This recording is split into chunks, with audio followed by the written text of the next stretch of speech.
Hey guys, it's Shell again. I am doing a general reading for Virgos. Woo, Virgo! I have a couple friends who are Virgos, and so I thought I would do their reading next because I was called to, and people are needing them apparently because the retrograde, Mercury retrograde, is really messing with people.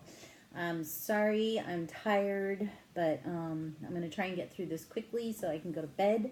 But like I said, I felt the need to do this before bed. So my deck that I'm using is Dreams of Gaia Tarot, and it is a new to me deck. It's not like your typical Rider Waite, so I will be using the book, but we only have 3 cards in that deck, so hopefully it'll go quick. And then I also have 4 different cards as well for you. So we'll get to those at the end. Now, the spread that I'm doing is called Tarot Spread for Balance that I found online. And I thought with the retrograde and all that's going on, we could all use a little balance and help us navigate through this time a little bit more than just the general readings that I did for the air, water, fire, and earth signs. So let's get to it. Your first card. Now, these actually popped out really quick, and I called on the angels for help and guidance to make sure that you guys got the reading that you were meant to have. And I thought it was pretty cool that these popped out so quick, and all 3 of these came up like that immediately, all at the same time. And so I took them, I checked them to make sure that they jived and that they resonated, and they did. So I was like, right on, thanks, angels. So your first card is the Ace of Fire. And this is, where am I not putting enough energy? If you can see that good. I'm trying out some new lighting and a new setup here with my cards. Hopefully it'll work for you. All right, so this is, where am I not putting enough energy? And I went ahead and bookmarked my pages so you wouldn't have to wait for me to thumb through it. Now, the Ace of Fire, your keywords are new beginnings, initiative, action, conception, invention, creation, creativity, and procrastination. So this is where you're not putting enough energy. The new beginnings and opportunities, actively pursue your goals, take advantage of what's being offered, move beyond research and planning, weave your future into being, take something old and make it better, break with tradition and offer something new. Uncertainty inspires procrastination. Are you guys procrastinating? Don't procrastinate. All right. Like all of the ace cards, the Ace of Fire represents the promise of new beginnings and opportunities, but unlike the other aces, this card also represents action. Now, this is where you're not putting enough energy, so you're not doing enough action. It represents the power for and the necessity of taking the initiative and actively pursuing our goals. It is about taking advantage of the opportunities we are presented with as opposed to thinking about it. It is good to have a goal, to dream, and to make plans, but Ace of Fire lets us know that now is the time to move beyond research and planning. It is time to take the first real steps toward getting things underway. It is time to follow through on inspiration and create. It is time to weave your future into being. Time for you to begin your active participation. The Ace of Fire also symbolizes inventiveness. Take an old idea and make it better, or create something new and unique. Whatever you seek to do, you can now make it your own and imbue it with your unique perspective and imagination. Now, rather than following tradition, do something in a way that offers a new approach. You are surrounded by so much potential at this moment. The Ace of Fire represents passion and excitement. It is a time full of energy and life. Take advantage of this moment and the power it brings. So this is where you're not putting enough energy into actively living your life. Like, get out there and do it. Like, you know, if you're being inspired to do something, take the bull by the horns and go. This is telling you, get to work, get moving, quit thinking, don't procrastinate. Take advantage of the opportunities, take advantage of what's being offered. Move beyond the research and planning. You've done enough planning. Like the Virgos I know in my life, they'll plan all day long and never get anything done, but their plans are really good. So this is telling you, take action. You're not putting enough energy into taking action. You're thinking too much, talking too much, dilly-dallying, whatever it is you're doing, you're not putting your butt in gear. Stop planning and make it happen. All right, so now your second card, this is where am I putting too much energy? So you're putting too much energy into the Four of Water. Now, the Four of Water is confidence, awareness, self-acceptance, forgiving, self-belief, deserving, receptive, consequences. The key phrases: you are beautiful, be aware of weaknesses, but focus on strengths, mistake, an opportunity to learn, let go of the ideal of perfection, love yourself for who you are, happiness at another's expense, the emotional cost of your actions. Now, this is where you're putting too much energy into the emotional cost of your actions and happiness at others' expenses. Now, I know this because it's the retrograde, and so we're not doing the stuff that we know we should be doing. We're doing the opposite, or at least a lot of people are. So obviously, you need to let go of the ideal of perfection and get your butt in gear. The Four of Water stands before you with quiet confidence and awareness. Despite his scarred appearance, he sees only beauty when he looks at his reflection. A gentle smile curves his lips as he regards himself with kindness and understanding. So you see that you have many weaknesses, but instead of looking at, what you need to do to take action, you're sitting there looking in the mirror and being all proud of yourself and not doing anything other than feeling good. Great, you feel good, but you got to get your butt in gear. All right? This does not mean that he is blind to his flaws. Rather, he accepts them for what they are, parts of a whole that is imperfect and perfect at the same time. The Four of Water arrives in your reading to ask whether you look at yourself with less love than you should. Do you see only your flaws and imperfections and feel as if you should apologize for having them instead of seeing them as something that gives you depth and character? So if you're looking at your flaws too much, because this is where you're putting too much energy, so you're either looking at your flaws too much or not enough, but either way, you're not moving. You're not doing anything about it. So if you're not happy with what you're seeing, the retrograde is bringing up a lot of stuff, and it's time for change. That's what the retrograde is. It's time to let go of what's not serving you. So you have to move past it. So if you're having issues with whatever it is that that you're in control of, it's time for you to take control and move on them. This is saying, it's time to let go of the idea that to be perfect is to be without flaw. Stop looking for the perfect relationship, the perfect idea or creation, the perfect career, or the perfect opportunity. Excuse me. Every relationship, every idea or creation, every career path, and every opportunity has flaws, imperfection, and the potential to fail or go awry. Realize that perfection is a paradoxical state that exists only when there is peaceful acceptance and unconditional love for those scars, weaknesses, and flaws. Perfection is only achieved in seeing, accepting, and loving the flaws, knowing that they are undeniable, necessary part of the beautiful magical whole. The Four of Water comes to ask that you release any feelings of inadequacy or discomfort. You are, in this moment, everything you are meant to be and so much more. Love yourself without condition. So that's where you're putting too much energy.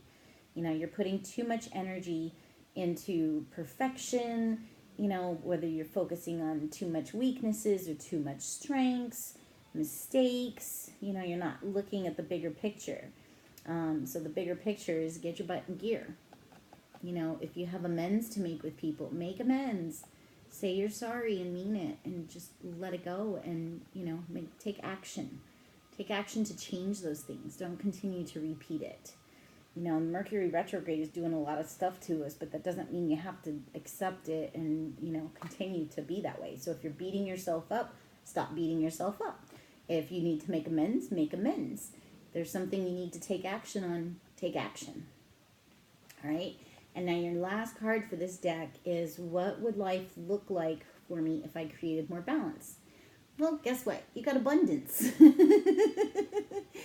Now, abundance can be love. It can be wealth, money, happiness, anything, everything. Everything is abundant. There's an abundance in the world. So when you take your action, all right, I'm going to put this over here. When you take action and you get that flow going, you're going to have an abundance of whatever it is you're looking for. Whatever you're looking to create, you will have abundance. So forgive yourself. Don't beat yourself up. Make your amends. Take action, and you'll get abundance. Now, abundance says your keywords are abundance, consciousness, giving, receiving, energy, love, appreciation. Abundance is a state of plenty. Abundance is a feeling. Abundance surrounds you. Have faith and conviction. Complete trust is required. Now, with abundance, I know that for you have to have trust. You have to have faith and believe that, you know, the universe is working in your favor. So you can't think that you're going to receive what you want if you're thinking in lack. So you can't hold on to a lack mentality and expect to receive abundance. So you have to take action and believe and have faith and trust. Complete trust is required. Determine your goals and reasons and set intentions. A state of contentment, not influenced by external factors. Relax and enjoy yourself. Generosity ripples outwards. The more you give, the more you receive. Appreciate and be grateful. To create and open ourselves to abundance and embrace an abundance consciousness is our seventh reason for being, and potentially one of the more challenging purposes, because it requires absolute faith and conviction. It requires complete trust. So now, whether, like I said, I don't need to go into all of this, but basically, you know, if you're looking for abundance, take action. Do the research, whatever it is that you need to help open your mind to being abundant. There's lots of videos out there. Teal Swan has a whole series on abundance, and her videos are amazing. I always recommend them to everybody. So you can check out Teal Swan's videos, and she helps you release resistance so that you can be in that flow and that state of receiving. She always says you can't think in a lack mentality. And we all know this because, you know, we've all done a lot of research on manifesting an abundance, or at least I think we all have by now, but you can't think in a lack mentality. So if you're in fear or you're questioning if something's going to come to you, then it's not going to come. So you have to let go and release the fear and let the flow to you. All right, so that's it for Dreams of Gaia. Now, this next card I did for you is called, it's from the Myths and Mermaids. Sorry, I'm tired. It's like almost 5 a.m. where I'm at, and I've been up all night. It's Myths and Mermaids, and this is an oracle deck, and you got green mermaid triplets. And I've gotten this card before too, and it's really cool. And basically, it's just telling you that you are not alone. There is no need to feel so isolated. You've got your sisters by your side. The world is so much easier to face when you do it hand in hand. Even when they are not there bodily, know they are with you in heart, in mind and heart. Need an ear to listen, a shoulder to cry on, perhaps a pep talk to cheer you on. You know who to turn to, so do not hesitate to reach out. So you're not alone. Remember that. Whether it's the angels, your friends, your family, you know, even yourself, reach out. A lot of times, you know, we can find the answers we need just by meditating and asking ourselves, you know, our subconscious, asking ourselves questions. So I always do that, and I always get awesome answers. All right, so your next card, let's go to the Enchanted Oracle. That's this one, the Enchanted Map Oracle. And this card you got is Protecting Treasure. I don't know if you can see that, but it's basically, it's a girl laying on top of a treasure chest, and she's got a crown at her feet, and she's under the umbrella, trying to sleep, protecting her treasure. And she looks all stressed out, trying to rest, but she doesn't look like she is resting. Although this is a time of great risk, it says you are always protected and divinely directed. Although this is a time of great risk, know that at a fundamental level you are able to move forward safely and securely. The proverbial nest egg is safe and sound no matter the fluctuations in the world. Guardian angels and other guides are whispering to you, making you aware of their protective presence. Your loyalty is an important theme now. Nurture that which you hold dear. This is a good time to strengthen bonds of friendship and ensure their integrity. If you feel isolated right now, know that a true and loyal heart always achieves its aim. Take refuge under an angel's wing. You are not alone and have no need to fear. Embrace your courage. Now this goes right along with the abundance card. Because in order to be abundant, you have to not fear. And know that you're not alone. And the universe and the angels are always looking out for you. So you got to let go of that fear in order to have abundance. So that tied in really well, I thought. And that's been happening all night. The angels are totally rocking it. Getting so many good messages that all tie in together. So I think that's pretty cool. And this card ties in as well. And this one, if you can see that. This one is prayers will help this situation. Now, I don't know if you pray or if you believe in higher power, the creator, God, whatever you believe in. Prayer actually is a whole nother video in itself. Excuse me. But basically, this is saying Archangel Michael reminds you that prayer improves every situation, while worry does the opposite. Praying works because it allows God and the angels to offer assistance, since they cannot violate your free will. They can only intercede with your permission and at your request, which is what prayer is. Although your prayers may be answered differently from your expectations, rest assured that you're being heard. The divine mind knows that perfect solution for everyone involved, so your role is to ask for help and then follow the guidance as it is given. Excuse me. God and the angels are in charge of how your prayers are answered, which is usually ingenious ways beyond the scope of human imagination. Possible specific meanings: give worries and fears to God and the angels. Have faith, for there's good reason to be hopeful. Be open to solutions that may differ from your expectations. So again, it ties in with abundance. You have to get rid of the lack mentality.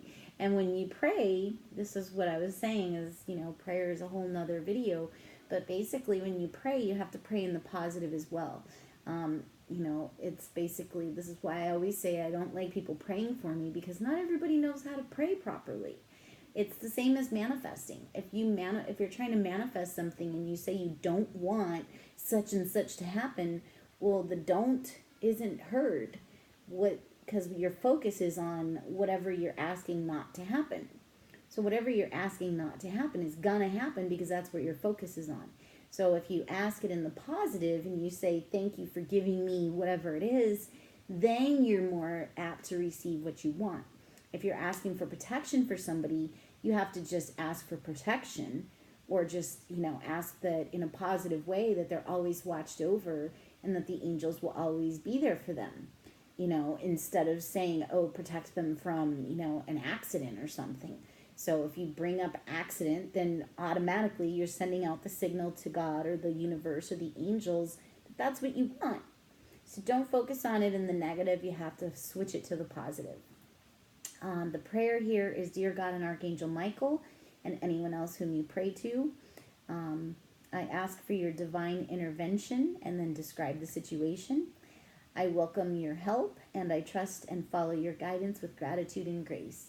I need a miracle and ask that you send one to me and this situation quickly. Thank you and amen. All right, so there's your prayer card. And now your last card is your meditation card. And you got transmutation, the hand chakra. And this is what you are to meditate on for the next 30 days. Your reading should cover you for about the next 30 days. I will do my best to get some more out for April, but in the meantime, I think this would be a good 30-day reading.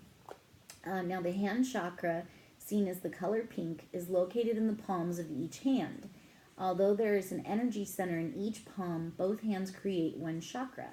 It is the seat of transmutation and healing, make the key phrase, I heal. It is ruled by the planets Pluto and Chiron. Through this chakra, you can channel healing energy from the universe. Excuse me. I had Chinese food earlier. Sorry. You can channel healing energy from the universe to yourself or others. Doctors, nurses, caretakers, energy healers, and anyone with a healing touch work out of this chakra. With this chakra, you can transmute physical or emotional energy from your surroundings into positive personal energy or release negative energy for transmutation back into the universe. The hand chakra can be used to receive information from your surroundings and is the center for psychochemistry. Signs of imbalance or a backup of the negative energy needing transmutation include hand, wrist, and arm issues, fragile fingernails, and sweaty palms. The hand chakra asks you to transmute any negativity in your life. If you are holding on to limiting beliefs and thoughts or negative energies, release it to the universe to heal. Additional meetings. It is time to let go. Give or receive energy healing. The situation is out of your hands. You need to try a hands-on approach. Chant, I heal all emotional issues. Chant, I heal all self-confidence and worthiness issues. Chant, I heal myself with ease. Now, one of the things that I really like for healing, just to touch on really quick, is, I've got several posts up about how to heal and cleanse your aura, but if you're not on my group or you're not on my Facebook or checking out my website page for seacrestwhisper.com, then basically you're not aware of what I've been posting. So you can actually take a saltwater bath. Just use some sea salt or regular house salt if that's all you have. And you can soak in a salt bath. And then when you finish, the salt helps cleanse your aura. And then you can also, when you take a shower to rinse after your bath, do the coldest water possible. The cold water actually helps cleanse your aura, and it removes all the dark energy, or it helps remove it, depending on how much you got. So what I always recommend is obviously, adjust the water until you can't stand it any colder, and just allow the water to wash down, and picture that your aura is being cleansed, and all dark and negative energy is washing away through your hands and down and your feet. So you just flush it all out. And I usually like to say something like, I hereby cleanse and release all dark and negative energy from my aura. And that will help cleanse your aura. So if you've got some negative energy going on and you think you need a little bit more work on the transmutation and cleansing your chakras in your aura, I always recommend the cold shower. The salt water is really good for it too, but the hot water actually, you're kind of just sitting in the muckiness of the dirty of your aura, so you got to make sure you wash it afterwards. I always like to think that the salt water actually helps release it, and then once you rinse, it all rinses away. You can also meditate with crystals in your hands, and the two that I like to use, I like labradorite in one hand and clear quartz in the other, so that it can create a current, and then you just meditate on the crystals, removing all dark energies from you, and make sure you wash them. If you're using a crystal that can go underwater, check into that. Make sure your crystals are safe to go in cold water, but basically you just wash away, rinse them out under the cold water, and again, picture and visualize the dark energy flowing out from them. If they can't go in water, then you knock the energy away, and it'll, just picture it falling out. So I highly recommend cleansing your chakras and your auras with crystals, the help of crystals. All right, and you can also do a tincture bowl. That helps knock away negative energies as well. So those are my few little tips for you. And if you need more tips, you can comment and I can reply or send you to my website with some links. for different posts that I have up to help you cleanse and purify your chakra and cleanse your energies. Teal Swan also has some really good ones that she does that you can check out as well. So I hope you enjoyed your reading, and I hope you have a groovy week, groovy month, and make it through the retrograde. God help us all. Crazy retrograde month. But thank you. Namaste. Blessings. And hopefully we'll hear from you soon. Be sure to like and subscribe and comment if you feel the need. Bye-bye.